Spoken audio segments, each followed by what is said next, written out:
Sorry ass DJ. ನಮಸ್ತೆ ಪ್ರೀತಿಯ ಸ್ನೇಹಿತರಿಗೆ Cbse ಗುರು ಅಥವಾ ನಮ್ಮ ಗುರು ಚಾನಲ್ ಇಂದ ಪ್ರೀತಿಪೂರ್ವಕವಾದಂತಹ ಸ್ವಾಗತ. ಸ್ನೇಹಿತರೆ, ದಯವಿಟ್ಟು ನಮ್ಮ ಚಾನಲ್ ಅನ್ನು ಸಬ್ಸ್ಕ್ರೈಬ್ ಮಾಡಿ ಮತ್ತು ಬೆಲ್ ಬಟನ್ ಅನ್ನು ಟಚ್ ಮಾಡಿ. ಆ ಮೂಲಕ ನಾವು ನೀಡುವಂತಹ ಪ್ರತಿದಿನದ ಪ್ರತಿಯೊಂದು ವಿಡಿಯೋ ತಪ್ಪದೆ ನಿಮಗೆ ಸಿಗಾಗ ನೋಡ್ಕೊಳ್ಳಿ.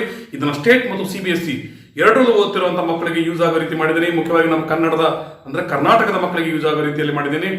ದಯವಿಟ್ಟು ಹೆಚ್ಚು ಜನಕ್ಕೆ ನಮ್ಮ ಚಾನಲ್ ಲಿಂಕ್ ಗಳನ್ನು ಶೇರ್ ಮಾಡಿ. ನಿಮ್ಮ ಮ್ಯಾಥಮೆಟಿಕ್ಸ್ ನ ಸಿಲೆಬಸ್ ಅನ್ನು ಆದಷ್ಟು ಬೇಗ ಮುಗಿಸ್ಕೊಡೋದು ನನ್ನ ಜವಾಬ್ದಾರಿ. ಅದು ಮುಗಿತಂದ್ರೆ ಬೇಕಾದ್ರೆ ನಿಮಗೆ ಸೈನ್ಸ್ ಅನ್ನು ಸಹ ಕವರ್ ಮಾಡಿಕೊಡ್ತೀನಿ. ಆದರೆ ನಿಮ್ಮ ಜವಾಬ್ದಾರಿ ಏನು? ಹೆಚ್ಚು ಜನ ನಮ್ಮ ಚಾನಲ್ ಅನ್ನ ನೋಡೋ ರೀತಿ ಮಾಡುವಂಥದ್ದು, ಹೆಚ್ಚು ಜನ ಸಬ್ಸ್ಕ್ರೈಬರ್ಸ್ ಅನ್ನ ಮಾಡಿಕೊಡುವಂಥದ್ದು. ಸ್ನೇಹಿತರೆ, ಇವತ್ತು 9th ಸ್ಟ್ಯಾಂಡರ್ಡ್ ಮ್ಯಾಥಮೆಟಿಕ್ಸ್ ನಲ್ಲಿರುವಂತಹ ಪಾಲಿನಾಮಿಯಲ್ಸ್ ಇದರ ಎಕ್ಸೈಸ್ 2.4 ಇದರ ಒಂದೇ ಒಂದು ಕ್ವಶನ್ ಅನ್ನ ಇವತ್ತು ಇಟ್ಕೊಂಡಿದ್ದೀನಿ. ನೀವು ನಿನ್ನೆ ನೋಡಿರ್ಬೋದು, ನಿನ್ನೆ ಸಹ ಫ್ಯಾಕ್ಟರೈಸ್ ಮಾಡುವಂತ ಒಂದು ಕ್ವಶನ್ ಇತ್ತು, ಕ್ವಶನ್ ನಂಬರ್ 4. ಅದನ್ನ ಮಾಡಿದೆ, ಅಲ್ಲಿಗೆ ಸ್ಟಾಪ್ ಮಾಡಿದೆ. ಇವತ್ತು ಸಹ 5th question also tells us to do the factorisation. ಆದ್ರೆ 5th ಕ್ವಶನ್ ಫ್ಯಾಕ್ಟರೈಸೇಷನ್ ಇದ್ರು ಸಹ ಅದಕ್ಕೋಸ್ಕರ ಒಂದು ಸಪರೇಟ್ ಎಪಿಸೋಡ್ ಇಟ್ಕೊಂಡು ಬಂದಿದ್ದೀನಿ. ಅಂದ್ರೆ ದಯವಿಟ್ಟು ಅರ್ಥ ಮಾಡ್ಕೊಳ್ಳಿ, how much difficult it may be if we do not understand it properly. ನಾವು ಇನ್ನೇನು ಸರಿಯಾಗಿ ಅರ್ಥ ಮಾಡ್ಕೊಳ್ಳಿಲ್ಲ, if we do not concentrate properly. ನಿಜಕ್ಕೂ ಇದರಷ್ಟು ಡಿಫಿಕಲ್ಟ್ ಕ್ವಶನ್ ಈ ಲೆಸನ್ ನಲ್ಲೇ ಇಲ್ಲ ಅಂತ ಅನ್ಬೋದು. ನಾನು ಸುಮ್ಮನೆ ಪೀಠಿಕೆ ಹಾಕ್ತಾ ಇಲ್ಲ, ಇಂಟ್ರೊಡಕ್ಷನ್ ಸುಮ್ಮನೆ ಹೇಳ್ತಾ ಇಲ್ಲ. ದಯವಿಟ್ಟು ನೀವು ಅರ್ಥ ಮಾಡ್ಕೊಳ್ಳಿ, it will be the most difficult question if you do not understand it properly. If you understand it properly everything will be easy. ನೀವು ಸರಿಯಾಗಿ ಅರ್ಥ ಮಾಡ್ಕೊಂಡ್ರೆ ಅಂದ್ರೆ ಏನು ಟಫ್ ಇದ್ರು ಸಹ ಅದೇನ ಬಿಡ ಅಂತೇವೆ. ಕಲಿಯೋವರೆಗೂ ಕೋಟಿ ವಿದ್ಯೆ ಕಲ್ತ ಮೇಲೆ ಕೋಟಿ ವಿದ್ಯೆ ಅಂತಾರಲ್ಲ, ಕಲಿಯೋವರೆಗೂ ಬ್ರಹ್ಮ ವಿದ್ಯೆ ಕಲ್ತ ಮೇಲೆ ಕೋಟಿ ವಿದ್ಯೆ ಅಂತಾರಲ್ಲ, ಆ ರೀತಿ ಕಲ್ತ ಮೇಲೆ ಬಹಳ ಈಸಿ ಅನ್ಸ್ಬೋದು. ಸರಿಯಾಗಿ ಕಾನ್ಸಂಟ್ರೇಟ್ ಮಾಡಿಲ್ಲ ಅಂದ್ರೆ ನಿಜಕ್ಕೂ ಬಹಳ ಕನ್ಫ್ಯೂಸ್ ಆಗುತ್ತೆ. ಬನ್ನಿ ಸ್ನೇಹಿತರೆ, ಈಗ ನಾವು 2.4 ಎಕ್ಸೈಸ್ ನಲ್ಲಿರುವಂತಹ ಕ್ವಶನ್ ನಂಬರ್ 4 ಅನ್ನ ನಿನ್ನೆಯ ವಿಡಿಯೋದಲ್ಲಿ ಮಾಡಿದೀವಿ. ಅದನ್ನ ಒಂದು ಸಾರಿ ನೀವು ನೋಡಿಲ್ಲ ಅಂದ್ರೆ ದಯವಿಟ್ಟು ನೋಡಿ ಕಲ್ತು ನಂತರ ಈ ಕ್ವಶನ್ಗೆ ಬನ್ನಿ. If you have not understood 4th question how to factorise, ಎಂತ ಟರ್ಮ್ಸ್ ಅನ್ನ ಮೂರೇ ಟರ್ಮ್ಸ್ ಇದ್ರೆ, ಪಾಲಿನಾಮಿಯಲ್ಸ್ ಏನಾದ್ರು ಮೂರೇ ಟರ್ಮ್ಸ್ ಇದ್ರೆ ಅವುಗಳನ್ನ ಯಾವ ರೀತಿ ನಾವು ಫ್ಯಾಕ್ಟರೈಸ್ ಮಾಡಬೇಕು ಅಂತ ನೀವು ಕಲ್ತಿದ್ರೆ ಇದನ್ನ ಮಾಡೋಕೆ ಬರುತ್ತೆ. ಅಕಸ್ಮಾತ್ ಅದನ್ನ ಕಲ್ತಿಲ್ಲ ಅಂದ್ರೆ ಇದನ್ನು ಮಾಡೋದು ಬಹಳ ಅಂದ್ರೆ ಬಹಳ ಕಷ್ಟ ಆಗುತ್ತೆ. ದಯವಿಟ್ಟು ಈ ವಿಡಿಯೋನ ಪಾಸ್ ಮಾಡಿ ಹಿಂದಿನ ವಿಡಿಯೋ ನೋಡಿ 4th ಕ್ವಶನ್ ಅನ್ನು ಯಾವ ರೀತಿ ಸಾಲ್ವ್ ಮಾಡಿದ್ದೇನೆ ಅಂತ, ಅದರ ನಂತರ ಇಲ್ಲಿಗೆ ಬನ್ನಿ. ಓಕೆ, ಬನ್ನಿ ಸ್ನೇಹಿತರೆ, ಈಗ ಇವತ್ತಿನ ವಿಡಿಯೋದಲ್ಲಿ ನೋಡೋದು ಫ್ಯಾಕ್ಟರೈಸ್ x³ - 2x² - x + 2. ಹಾಗಾದ್ರೆ 4th ಕ್ವಶನ್ ಮತ್ತು 5th ಕ್ವಶನ್ ಎರಡಕ್ಕೂ ಡಿಫರೆನ್ಸ್ ಏನಿದೆ? In 4th question there are only 3 terms. ಅಲ್ಲಿ ಕೇವಲ ಮೂರೇ ಟರ್ಮ್ಸ್ ಇದಾವೆ. And then highest degree is 2. ಅರ್ಥ ಆಯ್ತಾ? ಹೈಯೆಸ್ಟ್ ಡಿಗ್ರಿ ಅಂದ್ರೆ ಏನೋ ಅಲ್ಲಿರುವಂತ ಫಸ್ಟ್ ವೇರಿಯೇಬಲ್ಗೆ x² ಈ ರೀತಿ ಇರುತ್ತೆ. ನಂತರ 2x + 1 ಈ ರೀತಿ ಮೂರೇ ಇರ್ತಿದ್ವು. ಹೈಯೆಸ್ಟ್ ಪವರ್ 2 ಇರೋದನ್ನ ನೋಡಿದ್ರಿ. ಈಗ ನಾವು ನೋಡ್ತಾ ಇರುವಂತದ್ದು 3 ಇಲ್ಲ. ಇಲ್ಲೇನಿದೆ 1 2 3 4. ಈ ಮೇನಲ್ಲಿರುವಂತ ಎಲ್ಲಾ ಕ್ವಶನ್ಸ್ ಅಂದ್ರೆ ಎಲ್ಲಾ ಸಬ್ ಕ್ವಶನ್ಸ್ 4 ಟರ್ಮ್ಸ್ ಗಳನ್ನ ಹೊಂದಿದೆ. ಇದೇ ಮೇಜರ್ ಡಿಫರೆನ್ಸ್. 3 ಇತ್ತಂದ್ರೆ ಯಾವ ರೀತಿ ಮಾಡ್ಬೇಕು ಅನ್ನೋದನ್ನ ನೀವು ಕ್ವಶನ್ ನಂಬರ್ 4 ನಲ್ಲಿ ಕಲ್ತಿದ್ರಿ. ಈಗ 4 ಇದ್ರೆ ಯಾವ ರೀತಿ ಮಾಡಬೇಕು, ಡಿಫರೆನ್ಸ್ ಗೊತ್ತಾಯ್ತಾ? 3 ಇದ್ದಾಗ ಯಾವ ರೀತಿ ಫ್ಯಾಕ್ಟರೈಸ್ ಮಾಡ್ತೀವಿ, ಕ್ವಶನ್ ನಂಬರ್ 4 ರೀತಿ. 4 ಇದ್ದಾಗ ಯಾವ ರೀತಿ ಮಾಡ್ಬೇಕು ಅನ್ನೋದನ್ನ ಈಗ ಹೇಳ್ಕೊಡ್ತೀನಿ. ಇದನ್ನ ಡೈರೆಕ್ಟ್ ಆಗಿ ಹೇಳ್ತಾ ಹೋದ್ರೆ ನಿಮಗೆ ಕನ್ಫ್ಯೂಸ್ ಆಗುತ್ತೆ ಅಂತ. ಜೊತೆಗೆ ಬಹಳಷ್ಟು ಜನ ವಿದ್ಯಾರ್ಥಿಗಳಿಗೆ ನಾನು ಟ್ಯೂಷನ್ ಅಲ್ಲಿ ಹೇಳ್ತಿರ್ಬೇಕಾದ್ರೆ ಈ ಕ್ವಶನ್ ಅನ್ನ ಕನ್ಫ್ಯೂಸ್ ಆದಷ್ಟು ಯಾವ್ಯಾವುದೋ ಕನ್ಫ್ಯೂಸ್ ಆಗ್ತಿದ್ದಿಲ್ಲ. ಅದಕ್ಕೋಸ್ಕರ ನಾನು ಇದರ ಸ್ಟೆಪ್ಗಳನ್ನು ಸಹ ಬರ್ತಿದ್ದೀನಿ. ದಯವಿಟ್ಟು ಈ ವಿಡಿಯೋವನ್ನ ಪಾಸ್ ಮಾಡಿ ಈ ಸ್ಟೆಪ್ಗಳನ್ನ ಬರ್ಕೊಂಡು ನಂತರ ಈ ಸ್ಟೆಪ್ಸ್ಗಳನ್ನ ಎಕ್ಸ್ಪ್ಲೇನ್ ಮಾಡ್ತೀನಲ್ಲ ಅದನ್ನೂ ಸಹ ನೀವು ಕೇಳಿಸ್ಕೊಳ್ಳಿ. ನೀವು ಬರ್ಕೊಂಡಿರೋದನ್ನ ನೋಡಿ ಕೇಳಿಸ್ಕೊಳ್ಳಿ. ಅವಾಗ you are going to be perfect. Okay, first step ಏನಂದ್ರೆ ಈ ರೀತಿ ಇರುವಂತಹ 4 ಟರ್ಮ್ಸ್ಗಳ ಈ ಪಾಲಿನಾಮಿಯಲ್ ನಲ್ಲಿ ಏನ್ ಮಾಡಬೇಕು? ನಾವು ಫಸ್ಟ್ ನೋಡಬೇಕಾಗಿರೋದು coefficient of highest degree must be 1. Coefficient of highest degree ಎಷ್ಟಿರಬೇಕು? ಅದು 1 ಇರಬೇಕು. ನೋಡಿ, ಇದ್ರ ಕೋಎಫಿಷಿಯಂಟ್ ಅಂದ್ರೆ ಹೈಯೆಸ್ಟ್ ಡಿಗ್ರಿ ಯಾವುದು? x³ ಹೋದಲ್ಲ. ಹೈಯೆಸ್ಟ್ ಡಿಗ್ರಿ ಅಂದ್ರೆ ಏನು? ಬಹಳ ದೊಡ್ಡ ಪವರ್ ಹೊಂದಿರೋದು. ಇಲ್ಲಿ ಸ್ಕ್ವಯರ್ ಇದೆ, ಇಲ್ಲಿ 1 ಇದೆ, ಇಲ್ಲಿ 3 ಇದೆ. ಹಾಗಾಗಿ ಇದೇ ಹೈಯೆಸ್ಟ್ ಡಿಗ್ರಿ. ಇದರ ಕೋಎಫಿಷಿಯಂಟ್ ಅಂದ್ರೆ ಜೊತೆ ಇರೋಂಥ ನಂಬರ್ 1x³ ಇದ್ದಂಗೆ ಹೋದಲ್ಲ, ಅದನ್ನ ಬಿಟ್ಟು 2x³ 3x³ ಇದ್ರೆ ಬರಲ್ಲ. ಹೈಯೆಸ್ಟ್ ಪವರ್ ಇರೋದ್ರ ಕೋಎಫಿಷಿಯಂಟ್ 1 ಇರಬೇಕು. ಇದನ್ನ ಫಸ್ಟ್ ನೋಡ್ಬೇಕು ನೀವು. ಇದು ನೋಡಿದ್ರ ನೆಕ್ಸ್ಟ್ ಇದರ ಹೈಯೆಸ್ಟ್ ಡಿಗ್ರಿ ಎಷ್ಟಿದೆ ಅಷ್ಟೇ ನಂಬರ್ ಆಫ್ ಫ್ಯಾಕ್ಟರ್ಸ್ ಬರ್ತವೆ. ಫಾರ್ ಎಕ್ಸಾಂಪಲ್, ನೀವು ಹಿಂದಿನ ಕ್ವಶನ್ ಅಲ್ಲಿ ಕ್ವಶನ್ ನಂಬರ್ 4 ಅಲ್ಲಿ ನೋಡಿದ್ರಿ, ಅಲ್ಲಿ ನಿಮಗೆ x² + 2x -1 2 ಏನೋ ಈ ರೀತಿ ಬಂತು ಅಂದ್ರೆ ಇಲ್ಲಿ ಹೈಯೆಸ್ಟ್ ಡಿಗ್ರಿ ಎಷ್ಟು 2 ಇದೆ. ಹಾಗಾಗಿ ನಿಮಗೆ ಇದರ ಫ್ಯಾಕ್ಟರ್ಸ್ ಎಷ್ಟು ಬಂದಿದ್ವು x+1 ಇನ್ನೊಂದು x+2 ಈ ರೀತಿ ಎರಡೇ ಎರಡು ಫ್ಯಾಕ್ಟರ್ಸ್ ಬರ್ತಾವಲ್ಲ, ಎರಡೇ ಎರಡು ಬ್ರಾಕೆಟ್ ನಲ್ಲಿ ಬರ್ತಾವಿಲ್ಲ, ಈ ರೀತಿ ಬಂದಿದ್ವು. ಯಾಕೆ ಬಂದಿದ್ವು? ಅದರ ಹೈಯೆಸ್ಟ್ ಡಿಗ್ರಿ 2 ಇತ್ತು, ಹೈಯೆಸ್ಟ್ ಪವರ್ ವೇರಿಯೇಬಲ್ ಇದ್ದಿದ್ದು 2 ಇತ್ತು. ಆದ್ರೆ ಇಲ್ಲಿ ಹೈಯೆಸ್ಟ್ ಪವರ್ 3 ಇದ್ರೆ ಎಷ್ಟು ಫ್ಯಾಕ್ಟರ್ಸ್ ಬರ್ತವೆ? 3 ಫ್ಯಾಕ್ಟರ್ಸ್ ಬರ್ತವೆ 3 ಬ್ರಾಕೆಟ್ ನಲ್ಲಿ. x+1 ಅಥವಾ x-1 ಅಥವಾ x+2 ಈ ರೀತಿ ಇವೆ ಅಂತಲ್ಲ, ಈ ರೀತಿ ಬ್ರಾಕೆಟ್ ನಲ್ಲಿ 3 ಫ್ಯಾಕ್ಟರ್ಸ್ ಬರ್ತವೆ. ಅರ್ಥ ಆಯ್ತಾ?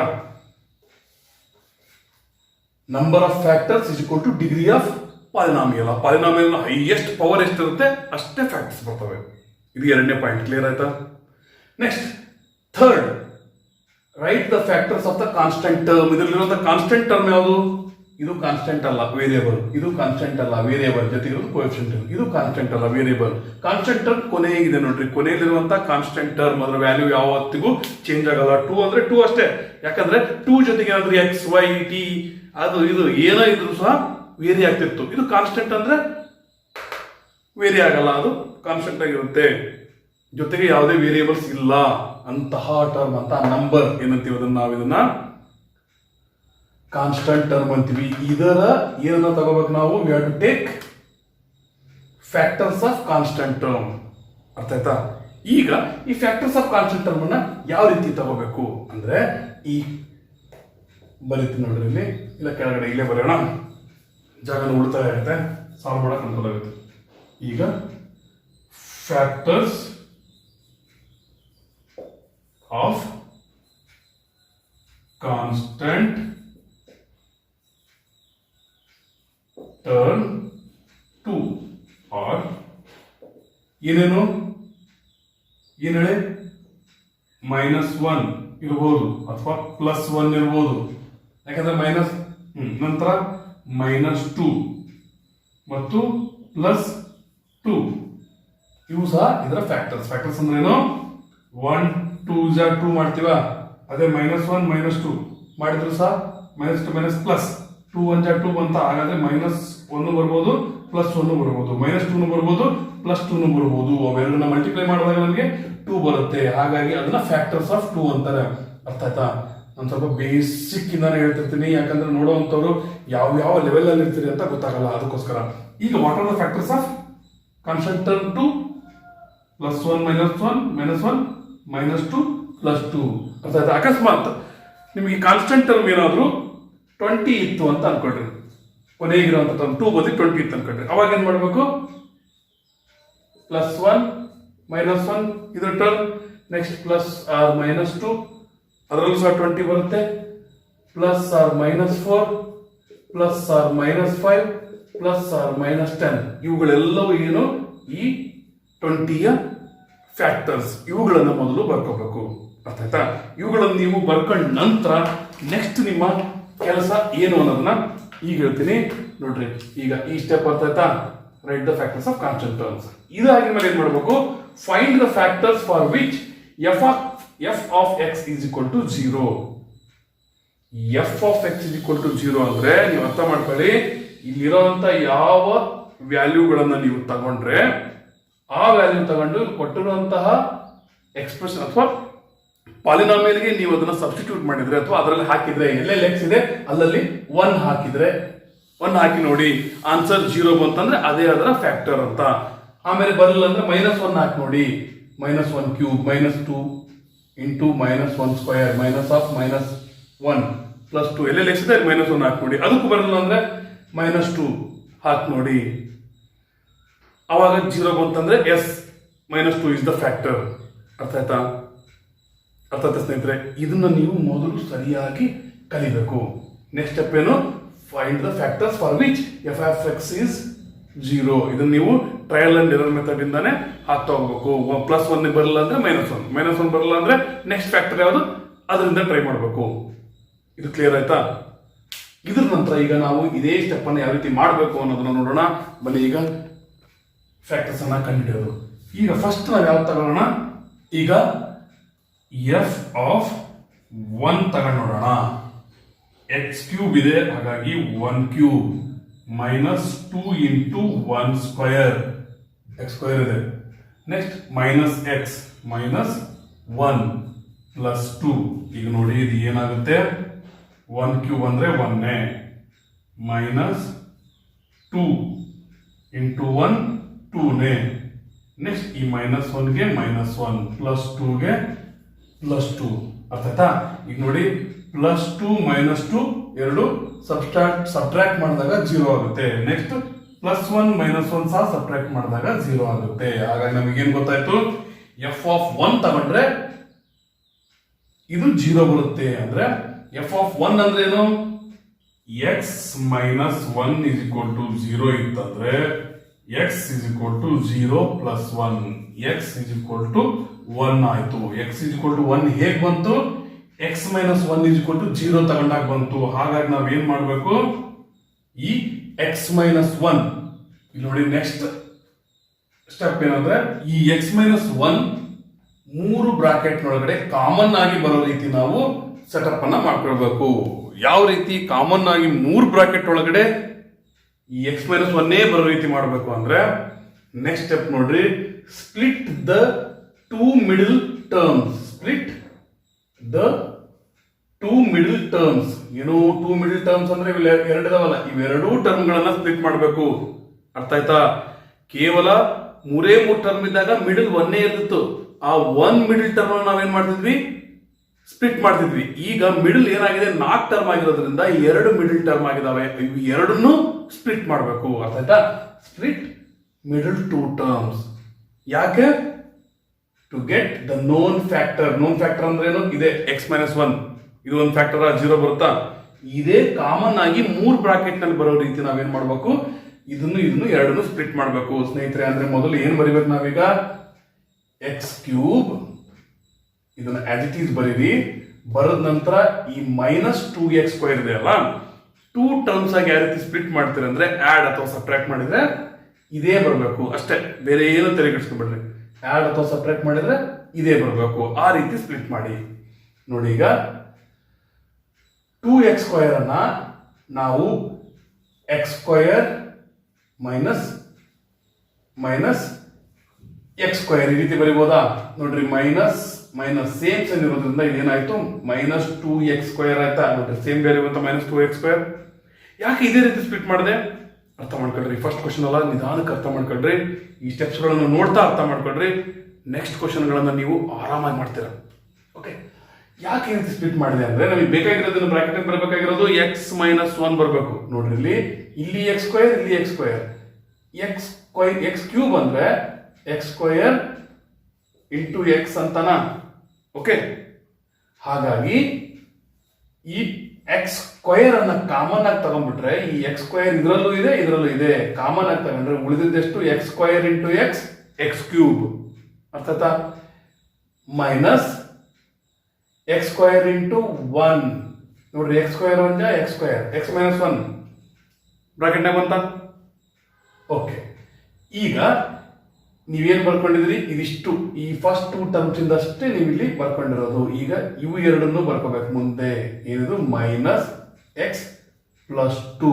ನಿಮಗೆ ಕನ್ಫ್ಯೂಸ್ ಆಗುತ್ತೆ ಅಂದ್ರೆ ಏನು ತಲೆ ಕೆಡಿಸ್ಕೊಬಿಡ್ರಿ, ಡೈರೆಕ್ಟ್ ಆಗಿ ನೀವು ಮಾಡಿರೋದು ಏನು ಅನ್ನೋದನ್ನ ಅರ್ಥ ಮಾಡ್ಕೊಳ್ಳಿ. ಕೇವಲ ಒಂದೇ ಒಂದು ಟರ್ಮ್ ಅನ್ನು ನಾವಿಲ್ಲಿ ಸ್ಪ್ಲಿಟ್ ಮಾಡಿದ್ವಿ. ಮೈನಸ್ 2x ಸ್ಕ್ವೇರ್ ಅನ್ನ ಮೈನಸ್ ಎಕ್ಸ್ ಸ್ಕ್ವೇರ್ ಅಂತ ಮಾಡಿದ್ವಿ. ಇದು ಏನ್ ಬಂತು, ಮೈನಸ್ 2x ಸ್ಕ್ವೇರ್ ಇದ್ದಾಗ ಇದು. ಓಕೆ, ನಾವು ಸ್ಪ್ಲಿಟ್ ಮಾಡಿರೋದು ಇದು ಒಂದನ್ನೇ, ನೆನಪಿಟ್ಕೊಳ್ರಿ. ಓಕೆ, ಅದು ಒಂದನ್ನೇ ಸ್ಪ್ಲಿಟ್ ಮಾಡಿ ಈ ಸ್ಟೆಪ್ ನಲ್ಲಿ ಅಷ್ಟೇ ಸಾಕು. ನೆಕ್ಸ್ಟ್ ಏನ್ ಮಾಡ್ತೀರಿ, ಈ ಸ್ಪ್ಲಿಟ್ ಮಾಡಿದ್ರಲ್ಲಿ ಉಳಿದಂತಹ ಮೈನಸ್ ಎಕ್ಸ್ ಸ್ಕ್ವೇರ್ ಇದನ್ನ ಹೊರಗಡೆ ಬರ್ಕೊಳ್ಳಿ. Minus X plus 2. ಅರ್ಥ ಆಯ್ತಾ? ಇದರಲ್ಲಿ ಒಂದು ಸ್ಟೆಪ್ ಅಲ್ಲಿ ಮಿಸ್ಟೇಕ್ ಮಾಡ್ತಾರೆ ಬಹಳ ಜನ. ಏನಂದ್ರೆ ಇಲ್ಲಿ ಮಾಡುವಂತ ಮಿಸ್ಟೇಕ್, ಈ ಎಕ್ಸ್ ಸ್ಕ್ವೇರ್ ಅನ್ನು ಬರ್ಕೊಳ್ಳೋದೇ ಇಲ್ಲ, ಬಿಟ್ಟೇ ಬಿಡ್ತಾರೆ. ಮತ್ತೆ ತಪ್ಪಾಗುತ್ತೆ, ಸರಿ ಆಗಕ್ಕೆ ಸಾಧ್ಯ, ಆಮೇಲೆ ಹುಡುಕಾಡೋದು ಸಿಗಲ್ಲ. ಅದಕ್ಕೋಸ್ಕರ ಇದನ್ನ ಇಲ್ಲಿ ಬರೀರಿ. ಯಾಕಂದ್ರೆ ಇದು ಮೈನಸ್ 2x ಸ್ಕ್ವೇರ್ ನಲ್ಲಿರುವಂತ ಒಂದು ಮೈನಸ್ ಎಕ್ಸ್ ಸ್ಕ್ವೇರ್ ಅನ್ನ ಇಲ್ಲಿ ಒಳಗಡೆ ತಗೊಂಡಿದೀವಿ, ಇನ್ನೊಂದು ಮೈನಸ್ ಎಕ್ಸ್ ಸ್ಕ್ವೇರ್ ಅನ್ನ ಹೊರಗಡೆನೆ ಇಟ್ಕೊಂಡಿದೀವಿ. ಓಕೆ, ಈಗ ನೋಡಿ X square into X minus 1. ಇದನ್ನ ಏನು ಮಾಡೋದು ಬೇಡ, ಆಸ್ ಇಟ್ ಈಸ್ ಹಾಗೆ ಇಟ್ಕೊಳ್ಳಿ. ಇಲ್ಲಿ ನೋಡಿ ಮೈನಸ್ ಎಕ್ಸ್ ಸ್ಕ್ವೇರ್ ಇದೆ, ಅದನ್ನು ಅದೇ ರೀತಿ ಇಟ್ಕೊಳ್ಳಿ. ಈ ಸ್ಟೆಪ್ ನಲ್ಲಿ ಏನ್ ಮಾಡ್ತೀವಿ, ಸೆಕೆಂಡ್ ಮಿಡಲ್ ಟರ್ಮ್ ಅದನ್ನು ನಾವು ಸ್ಪ್ಲಿಟ್ ಮಾಡಬೇಕು. ಅದನ್ನ ಬಿಟ್ಟು ಡೈರೆಕ್ಟ್ ಆಗಿ ಇದಕ್ಕೂ ಮತ್ತು ಇದಕ್ಕೂ ಎಕ್ಸ್ ಕಾಮನ್ ಇದೆ ಅಂತ ತಗೊಂಡ್ರೆ ತಪ್ಪಾಗುತ್ತೆ. ಅದಕ್ಕೋಸ್ಕರ ಏನ್ ಮಾಡಬೇಕು, ಒಂದು ಫಸ್ಟ್ ಮಿಡಲ್ ಟರ್ಮ್ ನಾವು ಸ್ಪ್ಲಿಟ್ ಮಾಡಿದ ಮೇಲೆ ಎಕ್ಸ್ ಮೈನಸ್ ಒನ್ ಒಂದ್ ಸಾರಿ ಬ್ರಾಕೆಟ್ ಅಲ್ಲಿ ಬಂತು. ಅದರ ನಂತರ ಸೆಕೆಂಡ್ ಮಿಡಲ್ ಟರ್ಮ್ ಅನ್ನ ಮತ್ತೊಂದ್ ಸಾರಿ ನಾವೇನಂದ್ರೆ ಸೆಕೆಂಡ್ ಮಿಡಲ್ ಟರ್ಮ್ ಅನ್ನ ನಾವು ಸ್ಪ್ಲಿಟ್ ಮಾಡಿದ ಮೇಲೇನೆ ಇನ್ನೊಂದ್ ಸಾರಿ ನಮಗೆ ಕಾಮನ್ ಬರುತ್ತೆ. ಈ ಸ್ಟೆಪ್ ನಲ್ಲಿ ಕಾಮನ್ ತಗೊಳಕ್ ಬರಂಗಿಲ್ಲ, ಆದ್ರೆ ಸೆಕೆಂಡ್ ಮಿಡಲ್ ಟರ್ಮ್ ಅನ್ನ ಸ್ಪ್ಲಿಟ್ ಮಾಡ್ತೀವಿ. ಇಲ್ಲಿ ನೋಡಿ ಇದನ್ನ ಏನಂತ ಬರೀಬಹುದು, ಮೈನಸ್ ಎಕ್ಸ್ ಪ್ಲಸ್ 2x ಈ ರೀತಿ ಬರೆದ್ರೆ ತಪ್ಪಾಗುತ್ತೆ. ನೀವು ಹೇಳ್ಬೋದು ಸರ್ ಪ್ಲಸ್ ಇಲ್ಲಿ ಮೈನಸ್ ಇದೆ, ಸಪ್ರೇಟ್ ಮಾಡ್ತೀವಿ. ಸಪ್ರೇಟ್ ಮಾಡಿದಾಗ 2x ನಲ್ಲಿ 1x ಹೋದ್ರೆ ಎಕ್ಸ್ ಬಂತಲ್ಲ ಅನ್ಬೋದು. ಆದ್ರೆ ನೋಡ್ರಿ ಇಲ್ಲಿ ನಮಗೆ ಬೇಕಾಗಿರೋದು ಮೈನಸ್ ಎಕ್ಸ್ ಪ್ಲಸ್ ಎಕ್ಸ್ ಅಲ್ಲ, ಹಾಗಾಗಿ ಪ್ಲಸ್ ಎಕ್ಸ್ ಮೈನಸ್ 2x. ನೋಡ್ರಿ ಮೈನಸ್ 2x ಅಲ್ಲಿ 1x ಹೋದ್ರೆ ಎಕ್ಸ್, ಆದ್ರೆ ಬಿಗರ್ ನಂಬರ್ ಸೈನ್ ಮೈನಸ್ ಇರೋದ್ರಿಂದ ಮೈನಸ್ ಹಾಕ್ತಿವಿ. ಅರ್ಥ ಆಯ್ತಾ? ಈ ಆಸ್ ಇಟ್ ಈಸ್ 2 ಅನ್ನ ಬರೆದ್ವಿ. ಇಲ್ಲಿ ಮಾಡಿದ ಕೆಲಸ ಏನು, ನಾವು ಇನ್ನೊಂದು ಮಿಡಲ್ ಟರ್ಮ್ ಇದೆಯಲ್ಲ ಅದನ್ನ ನಾವಿಲ್ಲಿ ಎರಡು ನಂಬರ್ಗಳಾಗಿ ಸ್ಪ್ಲಿಟ್ ಮಾಡಿದೀವಿ. ಅರ್ಥ ಆಯ್ತಾ? ಈ ಸ್ಟೆಪ್ ಮಾಡಿರೋದು ಅಷ್ಟೇ ಕೆಲಸ. ಇದ್ರ ನಂತರ ನೋಡಿ ಇಲ್ಲಿ same X square into X minus 1. ಈಗ ಇವು ಎರಡನ್ನ ಬಳಸ್ಕೊಂಡು ಕಾಮನ್ ಆಗಿ ಏನ್ ತಗೋಬೇಕು, ಎಕ್ಸ್ ಮೈನಸ್ 1 ತಗೋಬೇಕು. ಇವೆರಡರಲ್ಲಿ ಕಾಮನ್ ಇರೋದೇನು, ಮೈನಸ್ ಎಕ್ಸ್ ಕಾಮನ್ ಇದೆ. ಎಕ್ಸ್ ಕಾಮನ್ ಇದೆ, ಮೈನಸ್ ಮೈನಸ್ ಹಾಕಿದ್ವಿ. ಈಗ ನೋಡ್ರಿ X into x X square minus into minus plus X one ಜಾ ಎಕ್ಸ್. ನೋಡ್ರಿ ಎಕ್ಸ್ ಮೈನಸ್ 1 ಬಂತಾ, ಬಂತ. ನೆಕ್ಸ್ಟ್ ಈಗ ಉಳಿದಿರುವಂತ ಇವು ಎರಡನ್ನು ಸಹ ನೀವು ಕಾಮನ್ ಆಗಿ ಮಾಡಿಕೊಂಡು ಇದೇ ಸ್ಟೆಪ್ ನಲ್ಲಿ ಸಹ ಸಾಲ್ವ್ ಮಾಡಬಹುದು, ಅಥವಾ ಇನ್ನೊಂದು ಸ್ಟೆಪ್ ನಲ್ಲಿ ಅವೆರಡನ್ನು ಕಾಮನ್ ತಗೊಂಡ್ರೆ ತಗೋಬಹುದು, ನಿಮ್ ಇಷ್ಟ. ಓಕೆ, ಈಗ ಇಲ್ಲಿ ಇವೆರಡರಲ್ಲೂ ಕಾಮನ್ ಇರೋದೇನು, ಮೈನಸ್ 2. ಮೈನಸ್ ಮೈನಸ್ ಇಟ್ಟಿದ್ರೆ 2 ಇಲ್ಲೂ ಇದೆ, ಇಲ್ಲಿ ಇದೆ. ಎರಡರಲ್ಲಿ ಕಾಮನ್ ಇರೋದು ಮೈನಸ್ 2 ಅಲ್ಲ, 2 ಅಷ್ಟೇ. ಓಕೆ, ಮೈನಸ್ ಮೈನಸ್ ಹಾಕಿದೆ, ಇಲ್ಲಿ 2 ಇದೆ, ಇಲ್ಲಿ 2 ಇದೆ. 2 ಹಾಕಿದೆ, ಇಲ್ಲಿ ಉಳಿದಿದ್ದೆಷ್ಟು ಎಕ್ಸ್. 2 into X 2x. ಈಗ ಪ್ಲಸ್ ಆಗ್ಬೇಕಂದ್ರೆ ಮೈನಸ್ ಇಂಟು ಮೈನಸ್ ಪ್ಲಸ್ ಆಯ್ತು. 2 1 ಜಾ 2. ನೋಡ್ರಿ ಇಲ್ಲಿ ಏನ್ ಹೇಳಿದ್ವಿ ನಾವು, ಸ್ಪ್ಲಿಟ್ ದ 2 ಮಿಡಲ್ ಟರ್ಮ್ಸ್. ನೋಡ್ರಿ ಎರಡು middle term minus 2x square minus x. ಇಲ್ಲಿ ಮೈನಸ್ 2x ಸ್ಕ್ವೇರ್ ಅನ್ನ ಸ್ಪ್ಲಿಟ್ ಮಾಡಿದ್ವಿ, ಇಲ್ಲಿ ಮೈನಸ್ ಎಕ್ಸ್ ಅನ್ನ ಸ್ಪ್ಲಿಟ್ ಮಾಡಿದ್ವಿ. ಸ್ಪ್ಲಿಟ್ ಮಾಡಿ ಏನನ್ನ ಸಾಧಿಸಿದ್ವಿ, what we have achieved, we got the known factor common in 3 brackets. ನೋಡ್ರಿ known factor ಏನು, x minus 1. Okay, x minus 1 ಅನ್ನು ನಾವೇನ್ ಮಾಡಿದ್ವಿ, 3 ಬ್ರಾಕೆಟ್ ನಲ್ಲಿ ಬರೋ ರೀತಿ ಮಾಡಿದ್ವಿ. ಅರ್ಥ ಆಯ್ತಾ? ಈಗ ಏನ್ ಮಾಡ್ಬೇಕು, ನೆಕ್ಸ್ಟ್ ಸ್ಟೆಪ್ ಅನ್ನು ನೋಡ್ರಿ, write that factor only once in 1 bracket. ಏನ್ ಮಾಡ್ಬೇಕು, ಈ 3 ಬ್ರಾಕೆಟ್ ಅಲ್ಲಿ ಬಂದಿರೋದನ್ನ ಓನ್ಲಿ ಒನ್ಸ್ ಇನ್ 1 ಬ್ರಾಕೆಟ್ ಬರೆದು ನೆಕ್ಸ್ಟ್ ಏನ್ ಮಾಡ್ಬೇಕು, and write the remaining 3 terms in another bracket. ಈ ಹೊರಗಡೆ ಇರುವಂತ 3 ಟರ್ಮ್ಗಳನ್ನ x square minus x minus 2 ಅನ್ನ ಹೊರಗಡೆ ಒಂದು ಸಪರೇಟ್ ಆಗಿರುವಂತ ಬ್ರಾಕೆಟ್ ನಲ್ಲಿ ಬರೀರಿ. ಇದ್ರ ಮೀನಿಂಗ್ ಏನು, ಈ ಎಕ್ಸ್ ಸ್ಕ್ವೇರ್ ಇದಕ್ಕೆ ಮಲ್ಟಿಪ್ಲೈ ಆಗಿದೆ, ಮೈನಸ್ ಎಕ್ಸ್ ಸಹ ಇದಕ್ಕೆ ಮಲ್ಟಿಪ್ಲೈ ಆಗಿದೆ, ಮೈನಸ್ 2 ಸಹ ಇದಕ್ಕೆ ಮಲ್ಟಿಪ್ಲೈ ಆಗಿದೆ ಅಂತ ನೋಡಿ. ಮಲ್ಟಿಪ್ಲೈ ಆಗಿದೆ, ಮಲ್ಟಿಪ್ಲೈ ಆಗಿದೆ, ಮಲ್ಟಿಪ್ಲೈ ಆಗಿದೆ. ಅರ್ಥ ಆಯ್ತಾ? ಇಲ್ಲಿಗೆ ಬಂದ್ರೆ ನಿಮ್ಗೆ ನಿಂದಿರ್ಸೋ ಯಾರು ಇಲ್ಲ, ಯಾಕಂದ್ರೆ ಕ್ವಶನ್ ನಂಬರ್ 4 ಅನ್ನ ಸಾಲ್ವ್ ಮಾಡಿದಿರಿ. ಅದರಲ್ಲಿ ಫ್ಯಾಕ್ಟರೈಸಿಂಗ್ ಪಾಲಿನಾಮಿಯಲ್ಸ್ ವಿತ್ 3 ಟರ್ಮ್ಸ್ ಅದನ್ನ ಕಲ್ತಿದ್ರಿ. ಇಲ್ಲಿ ನೋಡಿ 3 ಟರ್ಮ್ ಇದಾವೆ. ಈ 3 ಟರ್ಮ್ ಇದಾವೆ, ಹೈಯೆಸ್ಟ್ ಡಿಗ್ರಿ 2 ಇದೆ, ಹಾಗಾಗಿ 2 ಫ್ಯಾಕ್ಟರ್ಸ್ ಬಂದೇ ಬರ್ತವೆ. ಹಾಗಾಗಿ ಇದನ್ನ ಈ ಲಾಸ್ಟ್ ಕ್ವಶನ್ ಅಲ್ಲಿ ಯಾವ ರೀತಿ ಸಾಲ್ವ್ ಮಾಡಿದ್ರು, ಫ್ಯಾಕ್ಟರೈಸ್ ಮಾಡಿದ್ರು, ಅದೇ ರೀತಿ ಇದನ್ನು ಸಹ ಸಾಲ್ವ್ ಮಾಡ್ತಾರೆ. ಹಾಗಾಗಿ ಇಲ್ಲಿಂದ ನಿಮ್ಗೆ ಸ್ಟಾಪ್ ಮಾಡೋದೇ ಬೇಕಾಗಿಲ್ಲ, ಇಲ್ಲಿಂದ ನೀವು ಮಿಸ್ಟೇಕ್ ಮಾಡೋ ಚಾನ್ಸ್ ಬಹಳ ಅಂದ್ರೆ ಬಹಳ ಕಡಿಮೆ. ಹಾಗಾಗಿ ಬನ್ನಿ ಈಗ ಇದನ್ನು ಸಹ ಫ್ಯಾಕ್ಟರೈಸ್ ಮಾಡೋಣ. ಈಸಿ ಆಗಿದು. ಇದೇ ಲಾಸ್ಟ್ ಟರ್ಮ್ ಅಂತ ಯಾಕೆ ಬರ್ತದೆ ಅಂದ್ರೆ, you know how to factorise 3 termed polynomials. ಈಗ ನಿಮಗೆ ಗೊತ್ತು ಈ ರೀತಿಯಾಗಿ ಏನ್ ಮಾಡ್ಬೇಕು, ನಾವು ಫಸ್ಟ್ ಅಂಡ್ ಲಾಸ್ಟ್ ಟರ್ಮ್ಸ್ ಗಳನ್ನ ಮಲ್ಟಿಪ್ಲೈ ಮಾಡ್ಕೋಬೇಕು. ಫಸ್ಟ್ ಮತ್ತು ಲಾಸ್ಟ್ ಟರ್ಮ್ ಗಳನ್ನ, first term x square, last term minus 2, ಎರಡನ್ನು ಮಲ್ಟಿಪ್ಲೈ ಮಾಡಿದಷ್ಟು ಬಂತು ಮೈನಸ್ 2x ಸ್ಕ್ವೇರ್ ಬಂತು. ಅರ್ಥಾತ್ ಈಗ ಇದನ್ನ 2 ಟರ್ಮ್ಗಳಾಗಿ ಸ್ಪ್ಲಿಟ್ ಮಾಡಬೇಕು. 1 2 ಜಾ 2, 1x 2x. ನೋಡ್ರಿ 1x into 2x, 2x square, x into x x square. ಈಗ ನಮಗೆ ಬೇಕಾಗಿರುವಂಥದ್ದೇನು, ಮೈನಸ್ 2x ಸ್ಕ್ವೇರ್ ಬೇಕು. ಈಗ ನಾವು ಯಾವ ನಂಬರ್ಗೆ ಮೈನಸ್ ಹಾಕಿದ್ರೆ ಇದನ್ನು ನಾವು ಮೈನಸ್ ನಲ್ಲೇ ಪಡ್ಕೋಬಹುದು. ಅಂದ್ರೆ ಮೈನಸ್ ಅನ್ನ 2 ಹಾಕಿದ್ರೆ ಏನಾಗುತ್ತೆ, ಅಪೋಸಿಟ್ ಸೈಡ್ ಇದೆ, ಸಬ್ಟ್ರಾಕ್ಟ್ ಮಾಡ್ತೀವಿ. ಸಬ್ಟ್ರಾಕ್ಟ್ ಮಾಡಿದಾಗ 2x ನಲ್ಲಿ x ಹೋದ್ರೆ 1x ಬಂತು. ಆ 1x ಏನು ಬಿಗರ್ ನಂಬರ್ ಸೈನ್ ಮೈನಸ್ ನಲ್ಲೇ ಬಂತು. ಓಕೆ, ಎರಡನ್ನು ಮಲ್ಟಿಪ್ಲೈ ಮಾಡಿದ್ರೆ ಇದನ್ನು ಬಂತು. ಓಕೆ, ಹಾಗಾಗಿ ಈಗ ಏನ್ ಮಾಡೋಣ, x square minus 1x plus 1x minus 2x minus 2. ಅರ್ಥಾತಾ 1x plus ಇದೆ, ಹಾಗಾಗಿ ಪ್ಲಸ್ ನಲ್ಲೇ ಬರ್ತಿದ್ದೀನಿ. ಇದ್ರ ನಂತರ ನೆಕ್ಸ್ಟ್ ಸ್ಟೆಪ್ ಏನ್ ಮಾಡ್ತೀನಿ, x ಮೈನಸ್ 1 ಇಂಟು, ನೋಡಿ ಇಲ್ಲಿ ಕಾಮನ್ ಇರೋದೇನು, ಎಕ್ಸ್ ಕಾಮನ್ ಇದೆ, ಹಾಗಾಗಿ ಎಕ್ಸ್ ಅನ್ನ ಹೊರಗೆ ತಗೊಂಡ್ರೆ X into x X square plus X into 1 X. Clear ಆಯ್ತಾ? ಇವೆರಡು ಸ್ಪ್ಲಿಟ್ ಆಯ್ತು. ಇಲ್ಲಿರುವಂತಹ ಎಕ್ಸ್ ಅನ್ನ ಕಾಮನ್ ತಗೊಂಡು X into x X square X 1 ಜಾ ಎಕ್ಸ್, ಇದನ್ನ ಮುಗಿಸಿದೀವಿ. ಇವೆರಡನ್ನು ಇದು ನಾವು ಕಾಮನ್ ತಗೊಂಡಿದೆ ಎರಡರಲ್ಲೂ. ಈಗ ಮೈನಸ್ ಇದೆ, ಮೈನಸ್ ಬರದೆ, ಇಲ್ಲಿನೂ ಸಹ 2 ಇದೆ, ಇಲ್ಲಿನೂ ಸಹ 2 ಇದೆ. ಇಲ್ಲಿ ಎಕ್ಸ್ ಇದೆ, ಇಲ್ಲಿ ಎಕ್ಸ್ ಇಲ್ಲ, ಹಾಗಾಗಿ 2 ಅಷ್ಟೇ ಕಾಮನ್ ತಗೋಬಹುದು. 2 ಅನ್ನ ಕಾಮನ್ ತಗೊಂಡ್ರೆ ನೋಡಿ 2 into X 2x minus into plus minus. ಈಗ ಮೈನಸ್ ಇಂಟು ಪ್ಲಸ್ ಮಾಡಿದ್ರೆ ಮೈನಸ್ ಬರುತ್ತೆ, ಹಾಗಾಗಿ ಪ್ಲಸ್ ಹಾಕಿದೆ. 2 ಇಂಟು 1 2. ನೋಡ್ರಿ, ಮೈನಸ್ ಇಂಟು ಪ್ಲಸ್ ಮೈನಸ್, ಮುಗಿತಾ? ನೋಡ್ರಿ, x plus 1 x plus 1 same ಬಂತ. ಬ್ರಾಕೆಟ್ ನಲ್ಲಿ ಇವೆರಡರ ಬದಲು ಏನ್ ಬರೀಬಹುದು, ಒಂದೇ ಸಾರಿ x ಪ್ಲಸ್ 1 ಬರೀಬಹುದು. ಈಗ x ಮೈನಸ್ 1, ಇವು ಎರಡು ಬದಲಿ x ಪ್ಲಸ್ 1, ನಂತರ ಹೊರಗಡೆ ಇರೋದು x minus 2. These are the 3 factors.